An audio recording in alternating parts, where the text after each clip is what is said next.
Hi, everybody. It's good to see you all here. It does all our hearts good gathering with us. My name is David Baker, and I am I was the events coordinator at the North Bay campus of Lee College. I was also the chief bottle washer and the receptionist and project helper and all sorts of stuff like that.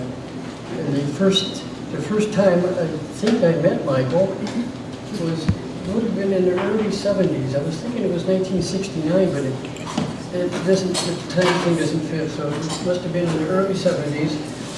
I lived in the Haight-Ashbury. I lived a block and a half off of Haight Street, right on Ashbury Street. Michael worked at a People's Medical Center kind of thing, right on the corner of Haight-Ashbury. One day, I was frantically running up to the street to find a telephone, which weren't very handy in those days, because my downstairs neighbor had OD'd, and I had to go call an ambulance. And I talked about it years later, after I'd been at New College for 5 years. I talked about it with Michael. Michael remembers that incident.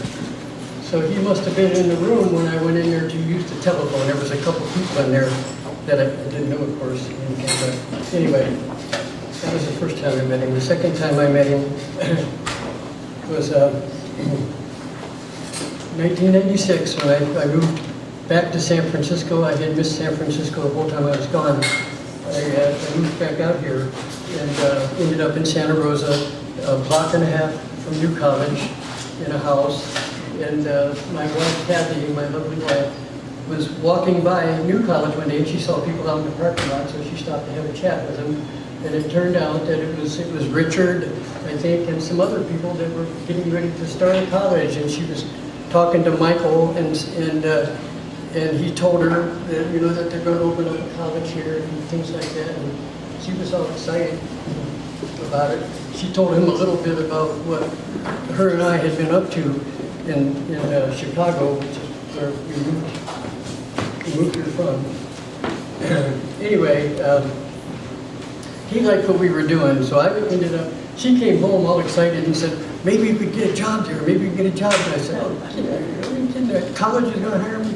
You know, and it turned out that when I first met him, and I told him I had been doing things for the case of Leonard Peltier. I was a paralegal for one of Leonard's attorneys, and then also I was involved in the music business. I was producing concerts and coffee house programs and sing-arounds and children's programs and things like that. He really liked that, you know, the whole idea of community-oriented things.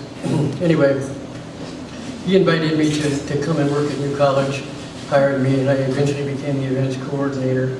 And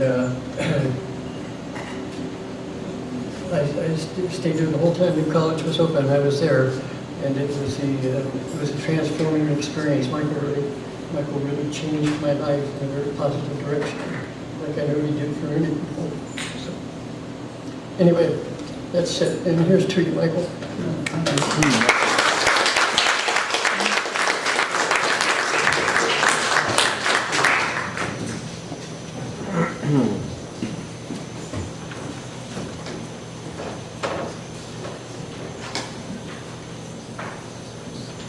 My name is Don McCormick, and I knew Michael in the last half of the 1980s. We were both graduate students at Case Western Reserve University. He was studying medical anthropology. He was my best friend. I remember him walking his Irish setter, Molly, every single day on campus. Didn't matter if it was snowing or whatever, he was there. I also remember him giving me a ride on his Vespa. And he had the beard and beret back then. And actually the slideshow was very enlightening because there were rumors that he was born with the beret. And now I realize that isn't true. So he'd take me over to his apartment, which was on the second floor, and we'd go upstairs, and I'd see his wife, Jenny, who was battling breast cancer, and say hello, and then I'd see his dog, Foucault, and he would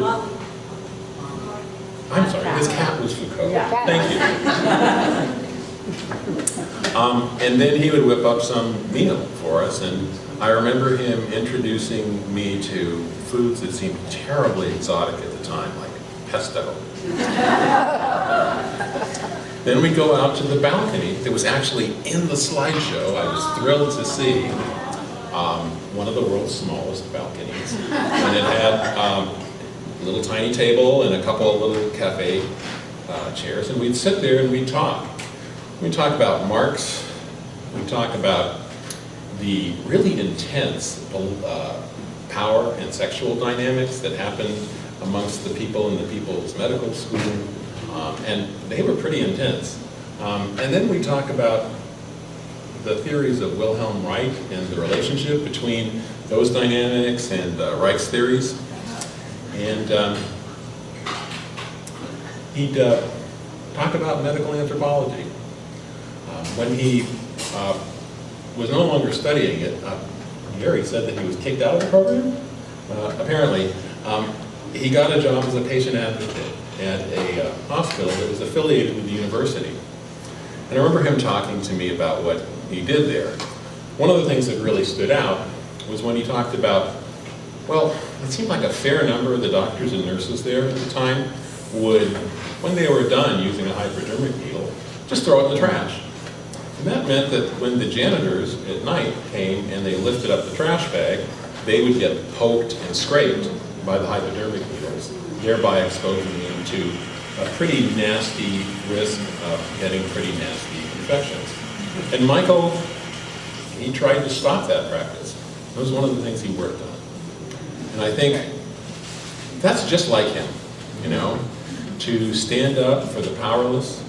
And when I think about his life, he spent so much of it working for justice, working to make the world a better place. And, you know, it's hard for me to imagine a more meaningful way to spend your life. And it's one of the things that makes me proud to say that I was a friend of Michael's.